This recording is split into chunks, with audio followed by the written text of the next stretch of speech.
their definitions. And so emotional, reactions are, oh, I'm worried, the intakes are slow, so I'm going to fire everybody. Or, oh, intakes are through the roof, so I'm going to hire everybody. And so when this happened, it was interesting. It's been, or I think it was since March 13th. Everyone's reacted differently. So the first week, everyone was kind of in disbelief. They're not believing it. The second week, they were freaking out, cutting people. The third week, they were just isolated. And now you're seeing in the last couple of weeks, some momentum going the other way. People are getting their PPP funding, their IDL funding. They're realizing they don't have to cut people. There's benefits with partial unemployment. And so you're seeing people just saying, oh yeah, things haven't really changed. We're just more efficient by being virtual and not being stuck in traffic. So, I mean, I think it's been interesting just to see how the momentum has been swinging. Gotcha. Now, I've heard you say before that you encourage your clients to market 1 hour a day. Why is that 60 seconds? That 60 minutes so important? Because I know lawyers, and if I say an hour, I'll get 30 minutes or 40 minutes. If I say 5 days a week, I'll get maybe 3. So, if I say 30 minutes, they'll only do 10. Or if I say 3 days a week, they'll only do 1, and that's not enough. And so regardless of what condition your company is, you always market an hour a day. If you're slow, you have more time to market. But that's something you never let go of, and you're always constantly pushing. Because again, if you're not pivoting, somebody else is going to come take your clients away. So always market. So right now, people have a lot more time to market if that's what they want to do. Yep. Has that kind of changed a little bit in terms of what you're suggesting people? No, you still do an hour a day. It's adapting. So I was going to speak at 3 national conferences in March. They all got canceled, right? So I set a goal to do 1 webinar a week, right? Ultimately, you need to figure out what your goals are. What am I trying to accomplish? More intakes, more open files, more revenue, better my net profit margin. Figure out your goals and then reverse engineer it. Work the maze backwards. Okay, so that means I need to touch these types of people. These referral sources tend to be an 80% conversion ratio. They tend to be higher value. The client acquisition cost is lower, and these are all things you need to think about. How much does it cost me to get this client? What are the chances if I talk to this potential client that they're going to hire me? So these are all analytics that you need to be aware of. And so with web, you can be active on web. With social media, everyone's on social media. Be active on social media. You can't go to lunch with people or you can't go to events, but call them on the phone. I pick 2 people to call every day, just from referral sources. I'm going to touch 2 people a day, right? I'm going to ask 1 client for a testimonial once a week or once a month, and so you set goals you set an agenda to achieve your goals. These are my 3 goals. I want to increase, case value. I want to increase conversion ratio. I want to lower my client acquisition cost. All right, this is what I'm going to do each day. And despite you can't go to a restaurant, you can still touch everybody. Yeah. So everybody, I want to thank you all for joining us. I do apologize about the YouTube and the Facebook kind of timing out. I'm starting to see a lot more people coming in. So I want to thank you all for joining us. And, as this goes on, if you have questions, we're going to try to answer as many questions towards the end. And so just kind of fill those in, and we're going to kind of continue to just work there. But moving on over to Debbie. Debbie, storytelling is a huge part of what you do. What is that process like? How do you get to the nitty gritty of helping executives and helping lawyers to really share their stories in a very vulnerable way, especially when we're talking about, what Alvaro just talked about with the marketing and staying in front and meeting people where they are? Well, stories are what connect us to other people. It's the fundamental way that we learn about each other, that we find those connecting points. And so what I typically do with clients is what I call more of an excavation process. So It's about unearthing some things about themselves through self-reflection that then they can use to create the stories that they want to tell about themselves. And the stories that they tell about themselves ultimately need to all revolve around their brand. Because what you want to do is tell stories that build the brand that you want in the minds of the people that are your clients or customers, not to bring that brand down. So the brand is sort of that umbrella, and I help them figure out what that brand is. Awesome, awesome. And I'm trying to think about how to really hit this one here. There's so much when it comes to branding. What's the impact that you've seen when you're able to identify what that story is and to share it in such a powerful way?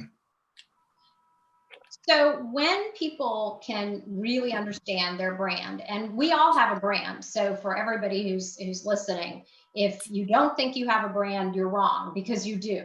It's what people think of when they hear your name. So whether you've created that consciously by design or whether it's been created for you by default, you have a brand. So when we know what our brand is, then we have the power to say, is that the brand I want? Or is there a gap between the brand that I have and the brand that I want? And if there is, how do I bridge that gap? What are the things I need to learn? What are the things I need to talk about in terms of who I am and what I've accomplished? And when people are able to really put forward a strong brand, it makes all the difference. I believe that only about half of what makes people successful is how good they are at what they do. So it is absolutely important to be good at what you do. So don't mishear me. But it will only get you so far. The rest of the way is how well you tell the story of how you do what you do. And what's the first step in that process? So the first step is really finding out what your brand is, because it's out there. And as I always say to clients, information is power. And if you know what your brand is, then you're empowered to make decisions about it. But if you don't, that perception is still out there. So, for example, I had a friend who sent emails to a bunch of people in his network and just said, write me back with the 5 adjectives that you believe describe me and my brand. It was a great way for him to understand how he was perceived. It validated some of the things he thought. And then in some cases, he thought, that's not actually how I want to be perceived. So he was able to think to himself, what's that brand I want? And start to close that gap. The yellow caution flag I want to throw up, though, is that if you aspire to a particular brand, you need to be sure that you can be that brand, that you can live into it. So, for example, I got a resume for an administrative position at my company, and the cover letter said that this person was detail oriented. And of course, when I opened the attached resume, you all can guess what I found. A bunch of typos. So this person may have aspired to the brand of detail orientation, but they were not able to live up to that promise. And so in addition to that not being this person's brand, they didn't get the job either. So how can people leverage their self-promotion stories to be more successful during this challenging time? So as I said before, I really believe that connection and relationship are critical. That's how business gets done. And it never more important than right now. That connection, that compassion, that empathy is important. So you want to be leveraging your stories in a way that connects you to other people. Also, keeping in mind what it is that people need, companies need right now. So for example, if you think of yourself as somebody who is resourceful, everybody needs somebody on their team who's resourceful. Make sure your self-promotion stories are related to being resourceful. Or if you're cost conscious and that's something, budgeting is something that you're good at, make sure that you're talking about that right now. And another example would be if you're like a caring and empathetic leader. Caring and empathetic leadership is absolutely critical right now. So think about a time when you've shown care and empathy to people, and that's what's going to make you more saleable in the current market. Thinking about what people need given the situation that we're all in right now. Wow, that's good. I'm sorry, I was kind of looking back and forth. So for everybody that's chiming in, I had to take the new little child features off of my YouTube channel so that you can comment. So I do apologize. You have the ability to comment right now. So again, as those questions kind of come up, please let us know, and we'll be sure to address those towards the end. And switching over to Kalia. Kalia, everybody is on social media right now. How can they take advantage of that for their businesses? So, Dante, that's a great question. And first of all, I just kind of want to piggyback off of what Debbie was saying. Is it's that relationships right now are so important. And if you post something on social media, the biggest advantage that you can take is when someone responds to something that you've posted, respond right back, because you're building a relationship. And in building that relationship, you're building a momentum. And so it's almost like you're establishing a standard that whenever people reach out to you, you're gonna respond back to them. And that's so important in this environment right now where we're all connected, but we're not together. It's important for people to feel a sense of connectedness. So I would say the first thing that they can do to take advantage of social media is to make sure that they build relationships with their customers or clients or whomever responds to their posts. The other thing that I want to suggest is for people to make sure that they post during peak times on different social media platforms. And you can literally go online and search for the peak times of a particular platform that you desire to work on. I always suggest to people to make sure that they choose a platform that they already have traction in. So if you're if you have a Facebook page, but you have less audience on your Facebook page than you do on your Instagram page, it makes more sense for you to build the traction on your Facebook page. If you have more audience on your LinkedIn page, then it makes sense for you to continue to build the audience on your LinkedIn page. It doesn't mean that you negate the other platforms. It just means that because your bread is being buttered in LinkedIn or your bread is being buttered in Instagram, you continue to cultivate that relationship that's there. The other thing that I suggest is to be authentic. To be authentic, like authenticity comes across so easily, but it's something that people don't really tap into. And it's so important to be consistent with your brand, like Debbie said a little while ago. Being authentically what your brand is about. Don't change what you've been and what you've been doing and who you are in terms of your authenticity because of COVID, right? Continue being your authentic self or the authentic brand that your company is. And I would always say when it comes to posting, find a balance between being annoying and being informative. You definitely don't want to bombard the streams so that people can't let what you've posted marinate, so to speak. You want people to kind of get some time to be able to take in what it is that you're sharing. Sometimes people will look at something and then revisit it later on and have a comment.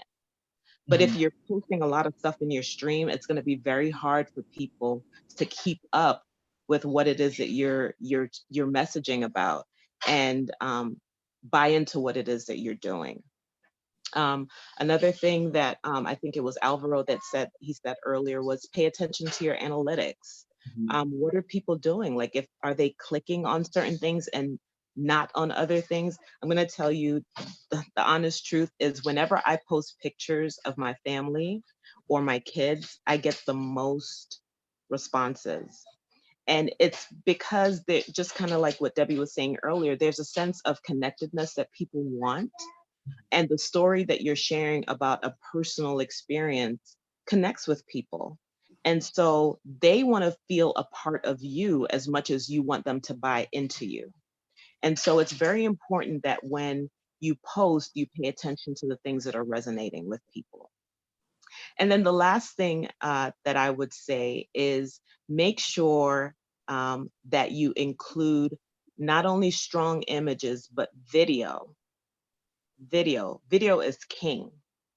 We can absorb what's in video faster than we can in an image. And it's incredible how the brain works. And in terms of memory and recall, video is stronger in our minds than still images. So it's important for you when you're posting or when you're thinking of posting that you try to think about including some kind of video element in whatever it is that you're doing. Gotcha. And I know that when it comes to social media, there are ways of leveraging other platforms. How do you suggest that folks go about doing that as well?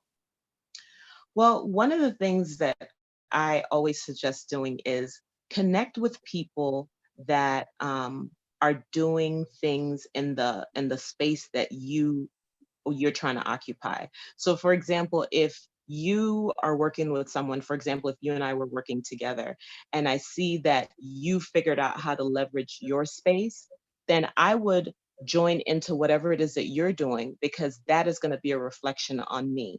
And so it's important for you to connect with people that are doing incredible things in a particular space. And it's not even a way of mimicking it, but it's watching what they're doing and adding that to your arsenal, right? There's nothing bad to learning and growing. So I definitely think it's important for you to, if you see someone that's doing something that you really like, get on board with them, and also you take from them what it is that you think is going to be able to increase whatever it is that you're doing. Gotcha. And so we're going to switch over to Trent now. Trent, we talked about video being king here, right, in terms of content. What are some of the things that you find yourself speaking with your clients about in terms of creating the type of videos that really start to resonate with folks?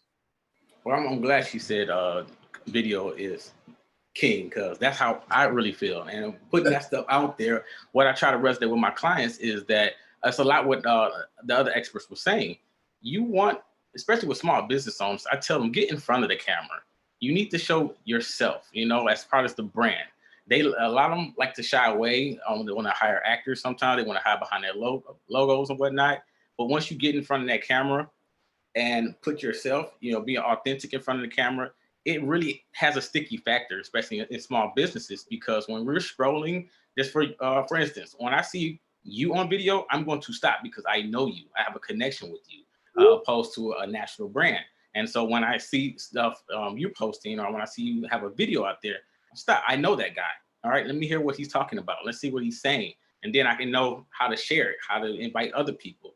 And so with video, you want to stay top of mind. You want to start putting out, type of FAQ videos and whatnot. But the thing is, get in front of the camera. Stop hiding from it. Get in front of it and speak to your audience. Is there one key component that you would say that you really share with people in terms of coming in front of the camera and learning to engage their audience? Ooh, there's going to be several components, but the key thing is not to be afraid of it. A lot of people, they're worried about, oh, how do I look? Do I need to lose weight? Do I need to work on my hair? Do I do makeup? And I say, do you go to networking events? And they're like, yeah, all the time. I say, do you stand in front of people? I say, yeah, all the time. So what's the difference from being the camera? If they still see the same face out there, they're going to see in front of the camera. So it's just getting out and getting in front of it and doing it. What blocks a lot of people is fear, because the camera's unforgiving. Not saying like of the quality, it's the fact that it's an inanimate object. And so like right now, you're not an affirmation. Camera doesn't give you that. And so when you're speaking in front of camera, especially if you're doing it on your own, whatever you are saying, it could be the most intelligent speech that you've ever given, but it's going to feel dumb to you because the camera's not giving you anything. There's no nodding, there's no blinking, there's no eye contact. And so once you get past that, then it's off to the races, because now you're comfortable. Like with all these Zoom meets now, people are going to be a lot more comfortable getting in front of the camera. And a couple of things that I like to at least teach my clients before they get on camera is, when you start now, say, okay, I'm going to make it a focus to be in camera, make it a focus to add a video to my marketing. Start with yourself. Start with when you wake up in the morning, look in the mirror and actually smile at yourself. A lot of times we don't smile at ourselves in the morning. And so we thinking that everybody see that same scowl that we see in the morning, that face that when we first wake up. And 90% of the people that see you always see you with a happy face, always see you smiling. So start off with that. You have to get used to yourself seeing how you're looking in front of everybody else. And once you get past that, then it's okay. I can get in front of video. I can do this. And people try to be too perfect all the time. If it's not live like this, you're not most likely going to edit it. So you're going to edit all the bad parts out anyway. So just get out and do it. Yeah, I think when I first started, I was stuttering through a few of them videos. And I was just, but you know, eventually I got comfortable. So, you know, I mean, hey, that's just what it is. But you know, man, and come to even think about the Zoom meetings, I don't know how anything goes back to normal. But it's so funny. So we talked about PR, we've talked about marketing, we've talked about business, and you know, I think that other key component is where Andrew comes in, is really talking about the money, green. And I just wanted to ask you, in this current climate, what should business owners really focus on fiscally? Like, you know, in terms of cutting the fat, keeping the door open, what are you seeing and what are you suggesting? Yeah, Dante, it's really going to depend, of course, on the type of business that we're looking at, right? I mean, we've got retail, restaurant, hospitality establishment that's really been hit hard. We have service-based businesses. I haven't seen too many that haven't been affected to some extent, right? Some more than others. But you would need to look at your business, figure out what's your typical revenue source, how has that been impacted, and what do you need to change? So in a sense, we kind of all had that shock as we heard others discuss earlier, you know, for the second week of March, third week of March, we're all trying to figure out, you know, what's going on, how is this going to impact us? So now I think we've kind of have figured out what is really going on, and the short-term impact. I've been out reaching out to our clients, discussing the long-term impacts, right? Depending on what kind of business they're in. How are they going to be impacted long term? What kind of measures do they need to take now? So it needs to turn into a proactive versus a reactive situation moving forward if you want to be able to adapt and stay afloat. Some businesses will need to take cost-cutting measures. Others will need to reinvent themselves, or at least some of their revenue sources, and figure out how they can replenish lost revenues. So for example, a restaurant that may not be able to fill up to full capacity for a couple months, you know, filling up to 100, 150, what else can they do to supplement those revenues? And then, you know, what cost cut measures would they take to be able to offset, you know, the loss of revenues in a different way? But everyone's going to be different. Just really depends on how your business has been impacted. I mean, you know, we've seen a little bit of everything out there, from service to product-based business, and ultimately you have to sit down and start being at this point proactive, because if you don't, you're going to be left behind. Or the world's constantly changing at this point, day by day, and it's just one of those situations where you have to, you know, really get in gear and start figuring out what your next, you know, 3 months are going to look like, 6 months, and how do you navigate the process if things don't get better for your business quickly, to be able to survive. Yeah, and looks like some folks are already chiming in. Some of their questions are in terms of 2020. How do you see it ending? I just figured I'd just jump into it. You know, that just seemed like a natural segue there. So. Sure. Listen, I'm hoping that the second half of 2020 turns out a whole lot better for all of us than the first half, right? Yeah. Certainly, you know, it has been one, you know, the beginning of 2020 and the beginning really of a new decade, right? That none of us could have predicted. Everyone's been impacted. I mean, look at my practice. You know, right about now, these would be my first few days of in 4 months of being able to relax and have some sense of just calmness. And after a long, brutal tax season, tax season's gone by the wayside for us. And so I'm no different than anyone else, having to work to figure out really, in my world, how do I help my clients, so they can help themselves. I'm really hoping that the second half of 2020, and for me, second half means it's not June or July. I really think that the last, really half of third quarter and going into fourth quarter will become a little bit better. Not from the perspective that necessarily from the health crisis, because I'm not a physician, so I can't speak to as to what will happen in third and fourth quarters when it comes around, but from the perspective that we kind of know, hopefully by then, what our new normal will be. And so depending on what our new normal is out there and what business you're in, hopefully you're ahead of the game and ahead of the curve to be able to predict really what you need to do to help yourself in your business. So I'm hopeful and optimistic that the second half, in a sense, third and fourth quarters will be a little bit better as far as flow, trying to figure out where our revenue is going to come from, how we're going to streamline our businesses if we need to. These last, obviously, 6 weeks have been chaotic for everyone because everyone's been chasing money, but to keep their businesses afloat or stimulus checks, and there really hasn't been, and from my perspective, a real core focus on what you need to do. It's been that reactive situation that we've all had versus the proactive that I'm hoping that people start getting towards. Yeah. And Alva, I know this is one you can speak to as well. Kind of what are you predicting, and how does that fall back into what the conversations you're having with your clients as well? So my conversations are obviously limited to lawyers, but I think they represent the entire spectrum, right? You know, there are some practice areas that are thriving. There are some that haven't really been affected, and then there are some that have definitely been affected. And I think that speaks to all businesses. I mean, Amazon made $6 billion in the first quarter, so Zoom obviously is doing well. Yeah. So it all depends on kind of where you are. But I think you need to realize that this isn't over, right? There's a couple of things happening. Short term, we're being impacted in the spring. You're going to feel something again in late fall and early winter. And then I think we'll get something else again in the summer, right? Because everything that you do now generally has a 3 or 6 month effect before it really gets you. I've lost money. I've only got 6 months of spending cash. So I think be prepared that this isn't over, even though things are being relinquished and people are being optimistic. Just be prepared that this is going to last a while.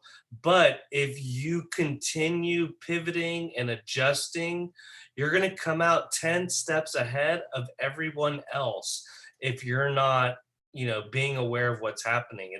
It's not what's going to happen at the end of 2020 that I'm worried about. I'm worried about what do I need to do this week? Because if I can't handle this week, I'm sure it's not going to be able to handle December. Yeah. It's been so funny just kind of hearing all of these things. It's my wife, she's a physician. She owns her own practice. And so they're kind of sitting around like, well, what do we do with X, Y, and Z? And it's so funny. But even though these are all different industries that we all work in, everybody's having the same conversation. And a lot of times I'm just sitting home and, my kid's daycare is still closed. So she's here with me. And it's having the dad hat on and really just doing all these things. And I sit back and I got a text from a friend, and he said, man, how are you putting out so much content? Like, I know your kid's home. I know you've got these clients. And in my mind, I was just sitting back and I was like, I didn't think that I was putting out just so much content. In my mind, it was, keep marketing, keep talking, keep myself in front of people. I don't necessarily just look at it as content, but I've also kind of looked back at my social media platforms, and I'm just like, man, if we can weather this storm and just being able to kind of piggybacking off of what all of you have said about the things that we can implement and the marketing and on that business side, just how much further along we can be. These are habits, right? These are habits, and this is a structure. And so if you didn't have these habits, you got caught with your pants at your ankles. If you had these habits, you're realizing what's happening, you're pivoting, and you're moving along much faster than other people. So you have to realize these things will happen to you, and just how do I have the habits of marketing an hour a day? Do I have the habits of using social media, of reviewing analytics?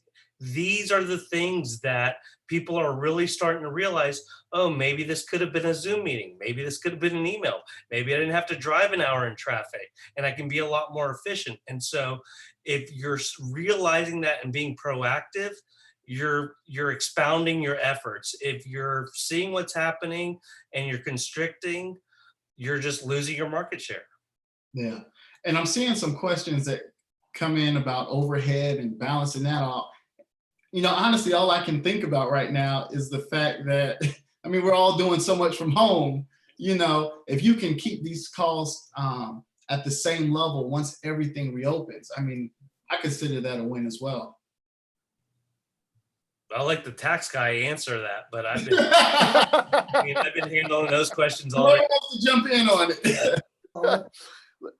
Yeah, listen, I mean, what we're all going to figure out is cost cutting measures. I talked to a client today and they said that they're running more profit now than they were 6 or 8 or 12 weeks ago because they figured out how they can operate more efficient with less staff and less overhead, right? They never had explored that before, perhaps because they never had a need to. Now that times have changed, they have quickly figured out that, hey, they've got to adapt, and by adapting, they figured out that they can actually continue to survive even with less revenues. The bottom line is still there because they've been, making those necessary changes quickly.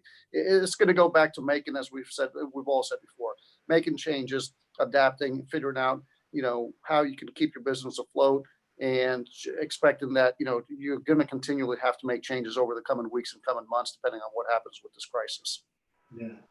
And I was seeing that we have another one here. I think this might be a good one for Debbie and Kalia, but they're asking about, in terms of coming out, only being able to step into your story, but not having the confidence to do so. How do you help them when there is that struggle with being confident and owning your story? Well, I'll jump in and say that confidence piece is really important. I say you want to tell your story confidently, gracefully, and authentically. And to me, it starts with authenticity and telling your story in your own voice with your sense of humor, telling it the way you talk, not the way you would write it out or the way you think someone should tell your story because it sounds better or more professional. And when we're being ourselves, it's a lot easier to be confident. But the other piece of that is doing the self-reflection exercises that are in my book and really stopping and thinking about, who am I? What have I accomplished? What are my strengths? What are my passions? Because if we know ourselves and we feel comfortable and confident about what we are and what we bring, then it's a lot easier to talk about it. If somebody catches you off guard, we've all had that sort of deer in the headlights moment of somebody asks you a question and it's something you haven't really thought about and you're not ready and you feel very unconfident in that moment. So preparation is one of the key pieces here, just taking the time to step back and self-reflect. And maybe one of the gifts of all of us being stuck at home is that we actually have more time to stop and self-reflect. We're not on that hamster wheel that we've all typically been on with travel and going to meetings and being stuck in traffic, et cetera. So it's a great time to step back and say, who am I and what do I bring to the table? Yeah. Kalia? Absolutely. I totally agree with Debbie. And I also think that it's important to understand the value that you bring, because you bring a unique, just like Debbie was saying, a unique perspective, and you add a special type of value to your market or to your audience or to your clientele. And you need to be able to understand what that value is and be able to effectively communicate it. One of the things that I always tell people, particularly when they're practicing for being in front of the camera, is I tell them to record themselves. Just record yourself and do a playback. Just watch it. No criticism, just watch it as if you were watching a show at home. And then watch it again and watch it for critique. And then record it again. And then once you record it, I say step out of yourself and share it with a friend, someone that you trust, that you know that'll give you good feedback, but also constructive feedback. And take that into account and then do it again. And I do believe that practice makes perfect, and not necessarily perfect for everyone else, but perfect for you. Because again, you want to stay close to home base, and home base is being authentic. Yeah, really good, really good. I'm just scrolling through here. This is a good one for Trent. What types of videos do you see perform the best on social media? Wow. Best on social media. It varies. Not only because what's your industry, who you are, what's your audience. Some people you get more engagement through branded content. Some people get more engagement through top of mind tip type videos. Some get more engagement through testimonial videos. But it's understanding, like saying, who's your target audience. And sometimes, as with the social media, is understanding your peak times. What type of content are you putting out? What type of day? And that can very much affect the stuff that you're putting out. But as for us, we keep everything in our 3 categories: branding, marketing, and testimonials. And we always say branding is who you are, marketing is what you do, and testimonials is who you serve. So understanding, your audience type, then you get the most engagement out of it. But if you're looking at overall, it's the video that you're in. That's the one that's going to give you the most engagement. Yeah.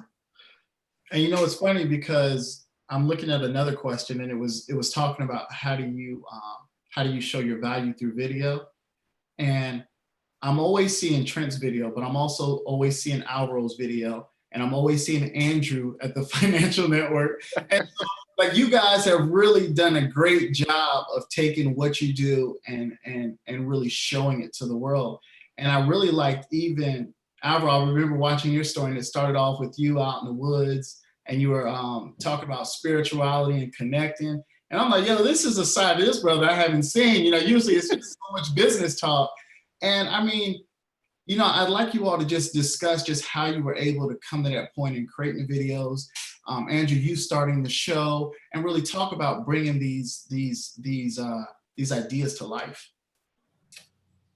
So I think, like everyone has said, it's normal to feel self-conscious about posting anything or seeing yourself on camera. And it's understanding that this is a game. You got to get over it. You got to understand that this is what it is these days. And then you have to find what's good for you, what's authentic to you, as everyone said, right? And so just understand it's a habit. Mike Mogo of Chris Video, he offered to do my video. I think for like 3 or 4 years, he was asking, let me do a video, let me do a video. Like, more behind the scenes, no. And it was just figuring out that these are the things that are important to me. And what I drink my own Kool-Aid, and the things I tell my clients are the things that I believe. It's, you've got 4 things you got to pay attention in life. Life's too short. You can't recreate time. It's your relationship with yourself. It's your relationship with others, partners, kids, whatever. It's your relationship with spirituality, whatever that is. And then it's your relationship with a vocation. How do you serve other people with your talents? And you need to have that balance. And so that's kind of how I got here. Yeah. And Andrew, I mean, you just kind of blew me away when I saw you interviewing Kanye. I'm like, what is going on? I mean, you're like, there's something wrong, isn't there? Dante, what's interesting, obviously, I'm, most people know me as the accountant or the tax guy or whatever they refer to me as. So I'm just not a guy who ever had any, sort of TV or camera aspirations, let's just say, right? And one day, many years ago, even in my industry, I developed a QuickBooks DVD, got going on 10 years, 11 years now. And so within my industry, I started to kind of develop a following and a brand. And then from there, it was just, I'll never forget, middle of 2014 tax season, and I get an email from Fox National New York asking me if I can be on, for a news segment. I thought it was some of my friends playing a prank or something, thinking to myself, they want me to be on TV, right? And so, what was interesting is I did that segment. It was live on Fox National News on the Willis Report Show with Jerry Willis. I mean, 5.5 minutes, scariest 5.5 minutes of my life, right? Never been on TV before, knowing, what I look like, what to say, what to do. But, one of my good friends came to me afterwards and said, what are you going to do with this content? Since we're speaking about content. And I said, well, what am I going to do? I said, I was on TV. He said, you got, basically $1 million worth of free advertising, Prime at 5:30 live national TV. He goes, if you don't use this, he goes, you're just a fool. And I said, look, man, I'm a tax guy, I'm an accountant, I'm a numbers guy. What am I going to do with 5.5 minutes of content, on TV? And so what I figured out was, with some help and, doing some soul searching, is that it was, just that opportunity that was handed to me, and I had to use that to take my brand to the next level, which I never set out for. I was always just sort of content with doing what I do well, which is helping businesses and my clients and individuals be successful, and I take pride in that. So from there, I started getting more and more TV opportunities, and these days it's obviously you probably can turn on 11 Alive at any given day of the week and see me on Monday through Friday. What's going on with COVID, which I never imagined again, right? It's all of a sudden I've become resourceful and popular to TV networks because of the financial crisis of it, not the healthcare crisis. But I started working and evolving towards developing, again, expanding that brand by having my own show. Everyone was, and Kalia knows, she's like, you should do something more than just be on TV. Use their platform to create your own platform. Mm-hmm. And so I started up Financial Smarts Network, earlier this year. Of course, COVID hit, so things have kind of been off, but we'll get back to it. But it's just a way of being on the reverse side, on the flip side now. So I'm the one running a show, interviewing, having all that kind of the stress to be able to put content out there. And it's just, about putting content, financial content, just anything that people need. Not necessarily that, I'm an expert in everything, but I'm producing basically content that makes me visual out there to folks. And so I think the experts, marketing experts on our platform can speak to this better than I can. But, the more you're out there on social media, you have regular content, people get to know you. And so every time when they think of, taxes, or they think of accounting or a small business, what are they going to think of? They're going to think of Andrew, or they're going to think of that person that they constantly see on there. So it's been interesting, because if you would have asked me, 10 years ago, 15, 25 years ago, when I started my business as just a young kid, that one day I'd be on TV, or I'd be focusing on marketing as much as I focus on actual practice of my firm, I would have told you, that you're crazy, because that just wasn't me. I was a shy kid, never had any sort of camera aspirations, or just even, talk to people, let alone what I'm doing today. But you got to get out of your comfort zone. If you don't, you're not going to get to that next level. You're not going to be able to brand. And so while I'm not perfect on TV, I don't focus on that anymore. I focus on basically, just doing the repetitive stuff, being on again and on again, providing that content, making, my brand known out there. So when people hear the name, they associate the name with that brand automatically, the more they see it. So it's been interesting. So yeah, it's, but Kalia is my, my sidekick for some shows there, and hopefully we can get back to normal soon. I love how you said it hasn't been perfect, because as you all know, our virtual conference hasn't been perfect either. We started live streaming on Facebook, and then it popped off, and then, it's going on YouTube here, and then it's kind of been on and off. So it's me understanding how much of a bandwidth these platforms can handle as well. So, but all of this stuff, I want you all to know at home that, when you start this, it's not going to be perfect. There are going to be a lot of problems. And that's why I've tried to be very transparent about some of the issues we've been having here, because that's just a part of it. But the best people at this that I've seen are the ones who know how to work. They learn to work around those issues, and they continue to keep going and keep performing. And but speaking of performance, when it comes to Facebook, I'm always seeing Trent's videos. So Trent, we're doing all this talk about the, we're doing all this discussion about the videos and the content you're producing. How do you even figure out what time to post it, that target audience you're looking at? Can you really start to speak on that a little bit when it comes to speaking to your target audience? Well, it's like what everybody else was saying. When you start looking at your insights, when you start understanding your audience and whatnot, then you can understand when they're most engaged. When it's time to post stuff. If you see a lot of my stuff on LinkedIn, I post around 10 o'clock on Tuesdays. Before COVID, why did I post at 10 o'clock? Because I know most of my audience are working 9 to 5s, and I know that's when their first break is going to happen. So what do you do on your break? You scroll through your phone.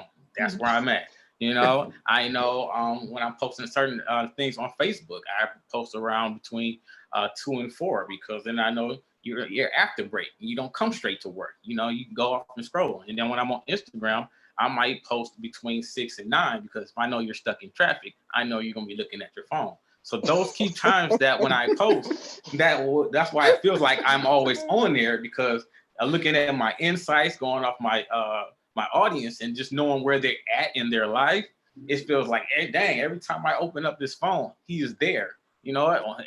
Because I know when you open up your phone, that's why I want to be there. And that's why it feels that way. You're virtually stalking us is what you're saying. I'm Big Brother. He's That's what it is. Following his analytics. That's it. Yeah. Yeah. But one of the things that I've really been impressed by, and which is like forced me to really step up my game, was calling you here. And I'm asking you this next question because I'm seeing some of the questions that come up. But it's about your IG lives and bringing folks on. Like I know you had Andrew on, and I know you've had a few other folks, and you do a great job of marketing all of these things beforehand. What's that been like for you, and how easy is that process, or how difficult is it to get going? So, Dante, first of all, we really try to make things harder than it really is or can be, right? So going on Instagram or Facebook and doing a live, we're not inventing the wheel, nor are we reinventing it. We're literally just adding our voices to it. And so, when COVID-19 started like popping off, I was like, okay, what can I do differently? How can I position my business to not only be recognized, but also to amplify voices of people that I respect, and they're doing work even through this. And so, I just kind of said, you know what, maybe I should just do an Instagram live. And just like everybody else on this panel, my Instagram lives were not perfect. And they still, they still got their little quirks. You'll often see me in the camera like this. Or, are you there? Are you there yet? Oh, let me add such and such. So, but I think that that's just the real-time reality of where we are as a nation. Like, we're all trying to figure our way through COVID and figure our way through social media and engagement. And so, I just kind of said, okay, so if I was sitting at home, what are some topics that I'd be interested in seeing if I had time to just kind of scroll through social media? What would make me stop? And so, we had the show with Andrew, and Andrew was talking about the economic stimulus for businesses. I had a life coach on who was talking about the importance of people being connected to a coach and how that can kind of help you right now. Like, if you have been laid off or furloughed from a job, you might want to rethink how you move forward. And a coach can really help you do that and strategize. I also had some mental health experts on there. By the way, May is Mental Health Month. A shout out, Mental Health Awareness Month. But, we had mental health practitioners on, and they were talking about what are some of the issues that people are dealing with right now. So for me, it's really about thinking creatively about what it is that people need right now. What are they talking about? What do they care about? I'm a mom. I have 2 kids. There's certain topics that are very important to me and important to my life. And that's pretty much all that you need. You just need to have an idea, and you just need to press share or live. That's all you need to do. It doesn't have to be perfect. Your first life can be 5 minutes. It can be 10 minutes, but as long as you're out there, and I always say to people, if you're not on the stream, you are nowhere. You're nowhere. And so it's important for you to be a part of the stream, add your voice, inject your authenticity, be consistently consistent. I know that's a struggle for a lot of people. When they start thinking about social media and they're like, oh my God, I got to do it like every day. You don't have to do it every day, but you do have to be consistent about how frequently you're doing it, because you can easily get lost in the sauce, if you will. Yeah. You know what's so funny about all this? I was sitting back and I kind of jumped on different YouTube channels to see what different people are doing. And there was this one business owner that I saw, and she literally on the very first episode came on and said, you know what? I really don't know what to talk about, so I'm going to start off by reading my book. So, that's hilarious. She's reading her book, and there were like 2 or 3 followers the first day. man, by the time she got to like chapter 10 or 11, I mean, there was like 1,000, 2,000 people watching live, just her reading her book. And I'm like, man, maybe I need to write a book. Patty. But Yeah, I have to start reading mine. Right? But you know, Debbie, that was one of the things I wanted to bring you in on because you know, so many people are asking, especially right now in the feed, what are the different ways of storytelling? And writing your book is part of the, you know, one of the ways that you can share your story. What has that experience been like, and what has been kind of the growth? Because I mean, you can get growth from so many different areas. So what have you seen based off just being able to write your book and put that out? Yeah, so it was interesting because I've always thought of myself as a writer, but the longest thing I had ever written before the book was probably a paper in college or something like that, you know, 25 typed pages. And so it's this whole different experience when you start to think about, do I have an idea that's big enough to be a whole book? And one of the things a writing consultant said to me really early on was, when you write a book, you need to remember that forever, you and that topic will be associated with each other. So you better write about something that you're cool with being associated with forever and ever, because it's always going to come up in some way or another. And so it was really a pretty intense experience. Somebody said to me today, was writing your book kind of like having a baby? I said, well, kind of, yes, meaning, you know, like the 9 months of work and incubation, and then, you know, you get the baby, which is this, you know, book that you're holding in your hand, and you think, wow, I've got this book. And the work has just begun at that point. Because it's a platform. It's one of the things like social media or a radio show, which I used to have, or a, you know, online feed that you can do something with, or you can just say, wow, I have a book. And then that's that. But I think when you're out there, whether it is a book or a blog or videos or whatever it is, you can then use that as a credibility platform. And for most people in whatever industry, and certainly if you're an entrepreneur, that's great. I mean, we all want something that we can associate as, hey, you know, this is something I'm an expert on. Yeah. No, it's so true. And I think it's important also to let folks know, like, do what feels comfortable. Like, if making videos is what you feel comfortable doing, do that. If it's writing a book, do that. If it's writing blogs, do that. If it's doing a podcast, wherever you are comfortable, like, do that. And Go to so, Hawks games. yeah. Are you gonna take me to a Hawks game? Yeah, absolutely. So we've got another one. They were asking, when it comes to creating content on social media for businesses, is there a certain rule to go by when it comes to what you post personally versus business-wise versus results? And so I think that's something that we can all speak on individually, you know, with whomever wants to go first. I'll go first. So I usually, you're selling widgets. At the end of the day, you're selling widgets. I'm selling this, I'm selling this, I'm selling this. These are my deliverables for each widget, right? And so the first week is going to be, hey, this is something that I've learned is a big hiccup in my industry, and here's some tips to overcome them. You're trying to help, you're trying to give. The second week are some sort of, it's a client testimonial, or it's a result, not like a brag, like I got this verdict, or I'm speaking lawyer talk, but you know, it's not, it's a, hey, this is what a client had to say about my services. The third week is some sort of, this is me in the community giving back. I'm on 4 nonprofit boards. I give back, you know, this is me and what's important to me. And then the fourth week is some sort of recycled content. Hey, this came out on Reuters, or this came out on the AP. I thought it was important. It's related to what I do and how I help people. Here's a share. So if you can do one a week with that kind of cycle, and then eventually build momentum, I think that tends to work. Yeah, so true. I agree with Alvaro. One of the things that I would tell people is make sure you watch your tone of whatever it is that you are posting.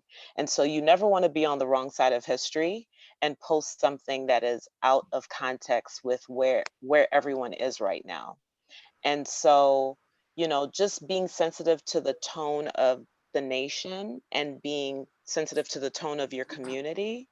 And I agree with Alvaro as well that if you're posting something, make sure you put together your content calendar. It'll help you so much in terms of being consistent.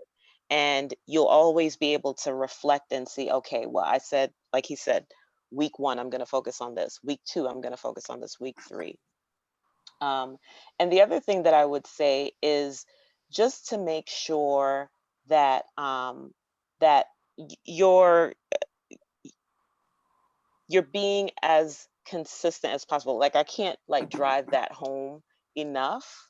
Like, we literally have to be consistent, and I think people will get a sense of who you are if you're being consistent. I mean, I think consistency reinforces your brand, which is what this whole panel is about. Yeah. Yeah. And I think that's the umbrella. So when you think about your content, always think about what is your brand, because when I talk to people, if they're thinking, well, is this something appropriate for me to post, or is this not something appropriate for me to post? It goes back to, what's your brand? What do you want people to be thinking about? How do you want them to associate you?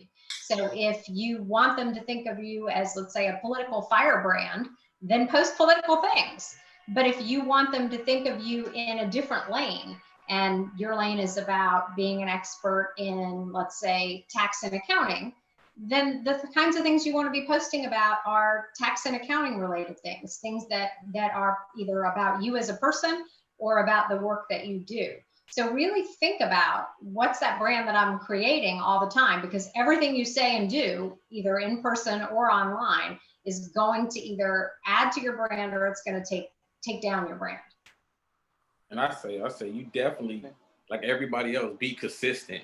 But the way we figure out different ways of topics or what we're going to say or what we're going to post is, we always listen to our audience. If you're actually online, if you're engaging, even when you're networking, people tell you what they want to hear from you all the time. They tell you their problems, and so it's now you coming up with how you're going to use it to use you as a solution for it. A lot of times when we post online, I always try to be in a moment. So when I post, if I'm on LinkedIn, I'm gonna post something, I'm gonna like something, I'm gonna share something, I'm gonna comment something.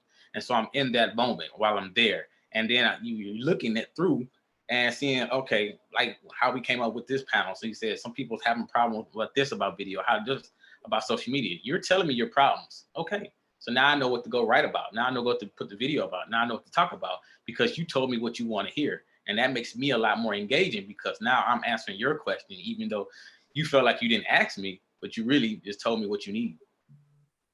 Yeah, very true. Yeah, I would agree with the panel. Obviously, consistency is key. I think we can't emphasize it enough, but being consistent, figuring out what your message is going to be, whether you're posting something on social media every day or every second day. But you got to be out there. You got to be visible, right? You can't. One thing I always tell folks is that if you're going to be on social media and you're going to post things, you're not going to get the same results from every video or every photo or every post that you put. Again, it could be based on the time that you put it, and it wasn't the right time for that platform. My biggest platform is LinkedIn. I've had tremendous success with it over the years, so I can stick to that. It's just right now it's not as big. For example, my platforms are on IG or Facebook. Yeah, I've got platforms there. But if I want to go and if I want to get a message out and I know I'm going to get some sort of great results or instant results, I'm going to LinkedIn first. So you got to know your platform, who your followers are, what your message is. And if you're all about business, like in my world, I'm the business guy, the tax guy, the accounting guy. So I try to, keep my tone and my messages focused around that, because that's what I know that my followers and my viewers are expecting to see. So like right now, I've been able to capitalize with COVID on keeping folks up to date on the PPP loans and EIDL and just everything going on in the world. And while it's a lot of work, And I try to be on the forefront of it. So basically I'm a leader versus a follower. And that way, therefore, when folks have a need, they know who to reach out to. So it's just, it's just maintaining and sticking to that consistent message that you're putting out there, whatever your message is going to be. And if I can say just one more thing, everyone is insecure about posting on social media. Just be cool with that. Like, I have the most successful people in any kind of way that you can measure success: followers, influencers, money, how many, like everything. And every one of them are insecure about how they post. So again, just know that's a normal feeling. But as soon as you get into that groove of this is me and I'm okay with who I am and what my message is, like Debbie said, or Andrew, know your reader, know your audience, and then they will follow. And Dante, there are a couple of things that people can actually do before they actually get in front of the camera. They can actually jump in place. They can do like little exercises with their mouths, just shake the weight off of your body, different things to kind of get your blood flowing, so that they can feel comfortable in front of the camera. There are different things that you can do, and I do them all the time. Before I get in front of the camera, I jump up and down because I'm like, you at 6:30. I didn't see you jumping. I didn't see you stretching. I was here at 6:30. Hey, next time she's in my studio, I'm going to do a live so y'all can see what she does. We'll go out there. I do. I jump up and down because it like gets the endorphins flowing. And I always tell people before you get on camera, just to make sure you smile. You smile. Like, a smile is the simplest of things. It doesn't cost you any money. You're not going to lose anything by doing it.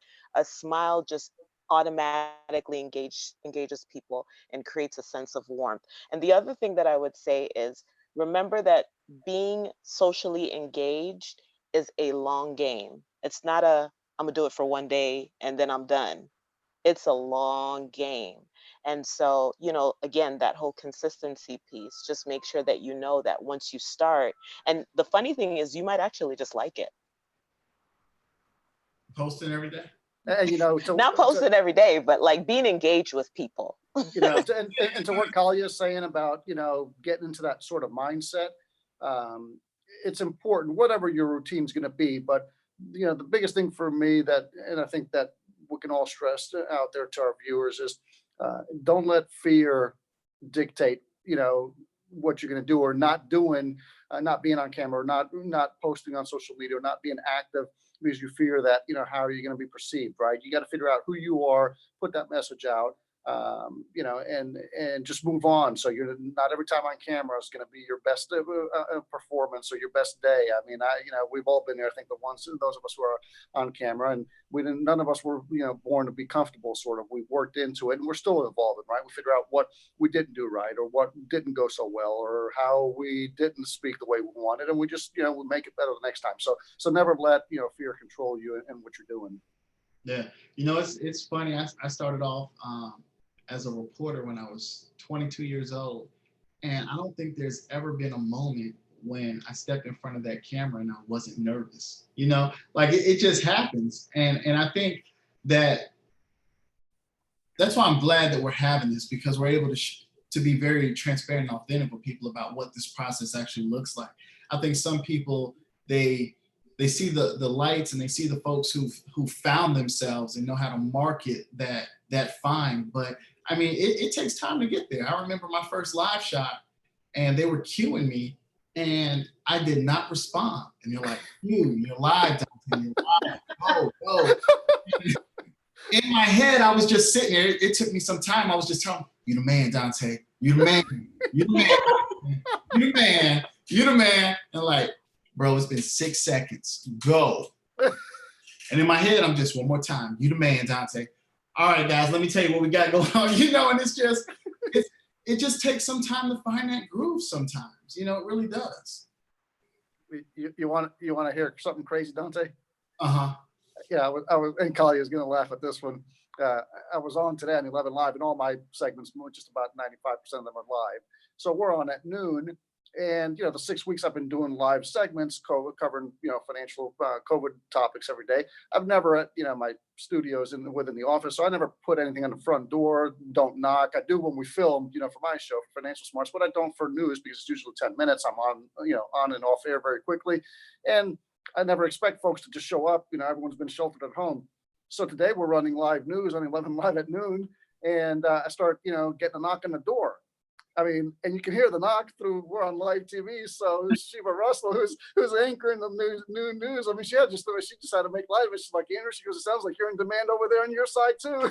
But it was just totally unexpected. And with the times, you just roll with it. But, it just threw me off. So my first segment, then we went to break, came back and, I had to refocus. But hey, who would have expected that I would have someone knocking on the door? It would throw me off. I'm trying to focus on live questions. So you just, you just always expect the unexpected, and you got to roll with it. I mean, at the end of the day, you just got to roll with it. Like you said, you were live on Q 6 seconds, and you were trying to get into the zone.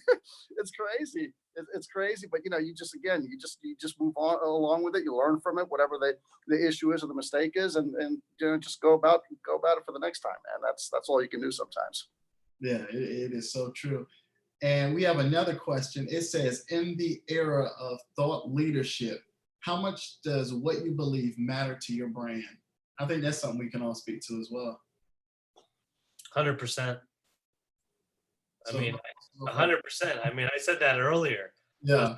I drink my own Kool-Aid. I mean, the stuff that I do is the stuff that I tell lawyers to do, and it works. And so, if I'm not willing to do it, then I think it's just unfortunate to ask my client to do that if I'm not willing to do that. So I would say 100%.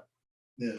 Yeah, I agree with you, Alvaro. And I think that it goes back to this confidence thing that we've been talking about, which is that if you believe in what you are saying, then you come across confidently. If you're talking about something because you think it should be right, or you've heard about it and you're not sold on it, then you're not going to come across confidently about it either. So if you're not drinking your own Kool-Aid, you're not going to come across the way you want to. Yeah.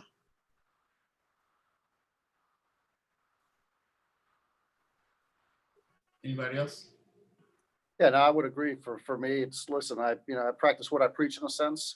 Even with finances. So if I'm a certain way and I preach that to my clients. Listen, it's the way it is. But you can't preach one thing to people and then be totally something different and expect to be authentic or expect people to believe and buy into your message or your brand. So it's just for me, I'm like everyone else, 100%. It's the way it is, and that may not be for everyone. At the end of the day, you can't please everyone. You got to figure out what your message is, what your brand is going to be about, who you want your target audience to be, and your clients, and you don't need the majority. You need the minority that's going to stick with you and be good clients and be loyal to you.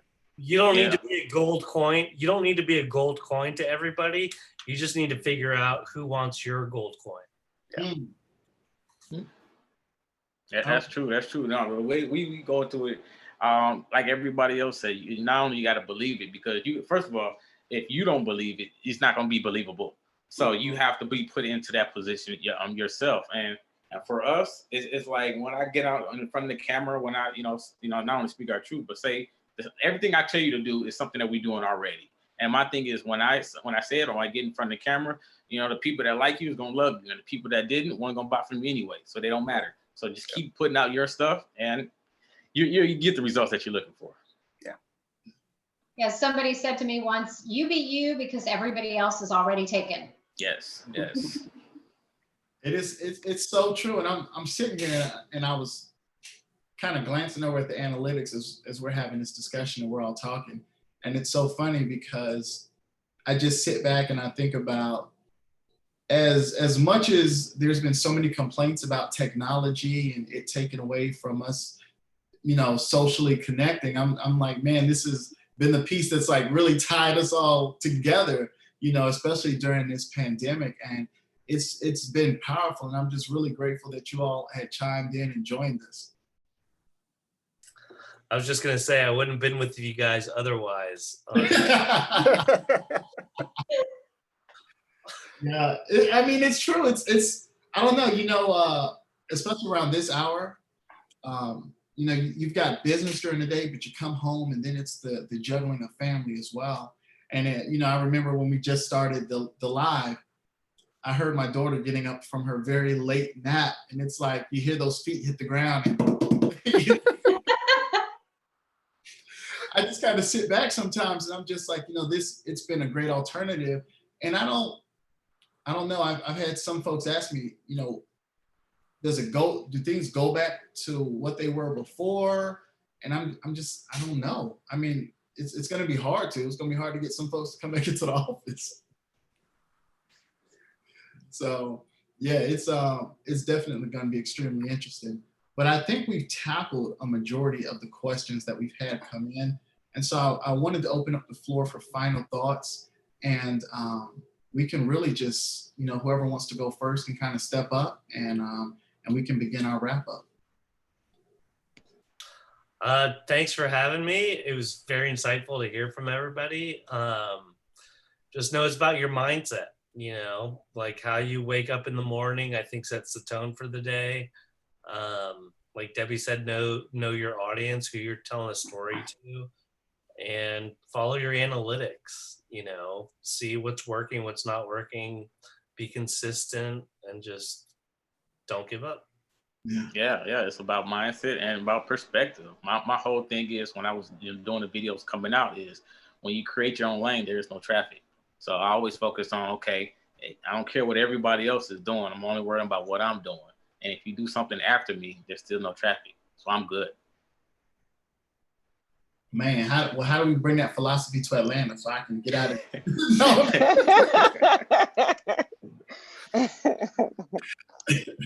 I guess what I would add here is to just remember that you are the person who's going to care the most about your career. And so as every day, when you think to yourself, what do I want to do that's going to further my brand or my career path, you're in the driver's seat. And so going back to what everyone has said about being consistent and about being on, just keeping in mind, I want to know my brand, I want to know my analytics, I want to know my audience, because this is my life, my career. And we spend the bulk of our waking life working, whether we want to admit it or not. So, make it a good one. Yeah, very true. Yeah, I would totally agree with everyone.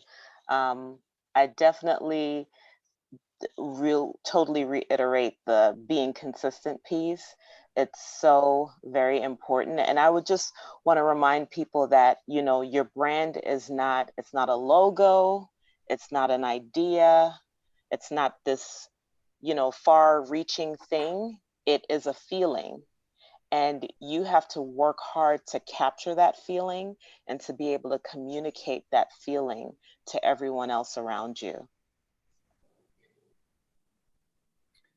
Yeah, and I would say, obviously, from a financial perspective, listen, we're going to be in for some challenging times, perhaps in the coming months. Hopefully it'll get better. But while we all try to be optimistic, I think we need to, for those of us that are business owners, figure out how we're going to navigate the process, how we're going to stay afloat, hopefully without incurring a lot of debt, and then, figured out what has to change for you to be out there and still be in business in 6 months or 12 months from now or 18 months from now, right? And so that's important. Just again, as I mentioned earlier, being proactive versus reactive. And at the end of the day, some small business owners out there are going to have to rebrand, which is the focus of the platform tonight. And not everyone is comfortable with change, but look, change is being brought to us, so we have to be able to adapt to it, embrace it, and go with it, or else we may not be around, or our business may not be around in the future if we're not able to adapt and embrace change right now. Yeah, it's so crazy. It's like business hasn't stopped, but it sure is. And it's about making that pivot with it. Before we go though, I want you all to be able to let folks know where they can find you, different social media handles of the platforms that you're most prominent on in terms of presence, and so we can kick it off with Alvaro and just go from there. I am Alvaro, also known as 3A. I have 3A Law Management. I help lawyers start their practice, grow their practice. We've done every practice area under the sun. We're all over the country. Couple other countries have been doing it 23 years. So if you know a lawyer who has a pain point, who is just complaining, tell them to call me. 678-360-3211 is my cell. But 3A at 3alawmanagement.com. That's where you can find it. Awesome. Debbie? So I'm Debbie Stone, and my company is Novatur Partners, and you can find me online at debbiestone.com, which is DEBBY, Debbie with a Y, stone.com. And we are an executive coaching and leadership development company. So if you're looking to excel in what you do and need a partner to help you do that, that's where we come in with individual coaching, workshops, speaking, and assessment work that we do for our clients. So you can reach us at novaturpartners.com, NOVATEUR, partners with an S.com. Trenton? Once again, Trenton Carson, owner of TC Productions Video Production Company, where we focus on branding, marketing, and testimonial videos.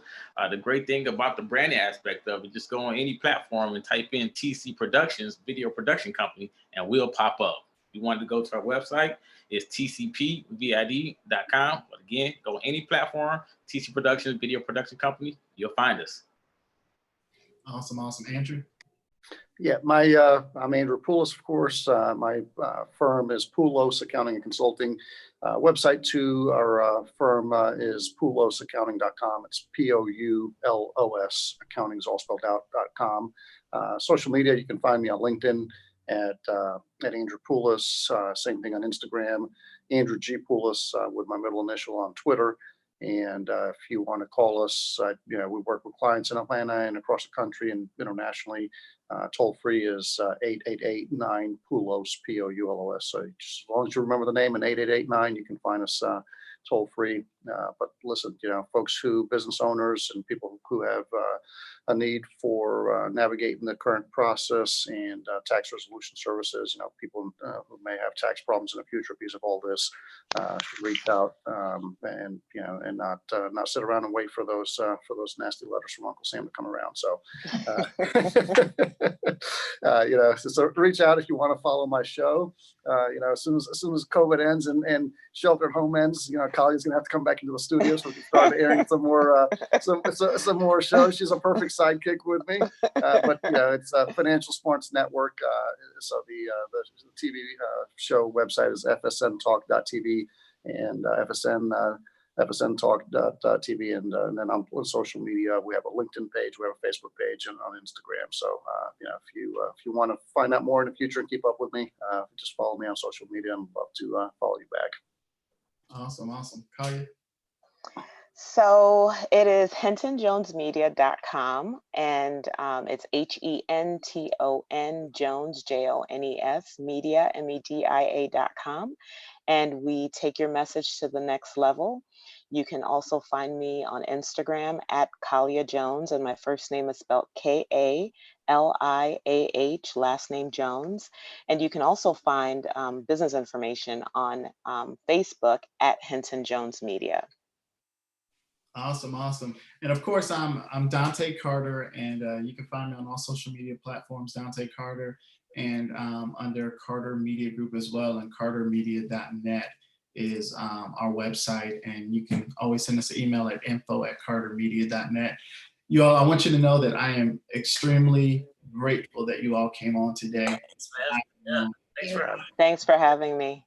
I wasn't sure how it was going to turn out. This was such a last minute.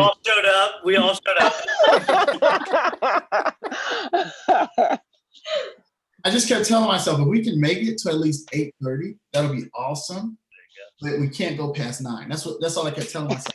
Well, guys, we made I've got 3 small kids. I know there's bath time hollering. Yeah, I want to thank you all so much. And what I'm going to do, because it dropped out on Facebook, is as soon as it's done downloading, I'll add it to Facebook and I'll tag you all in it as well. Great. Awesome. Awesome. Thank you, Dante. Nice Thank hearing you. you. Great conversation. Thank you so much. Yeah. Thank Thanks, you for having everyone. me. All Good right. night. Everyone, Good night. good night.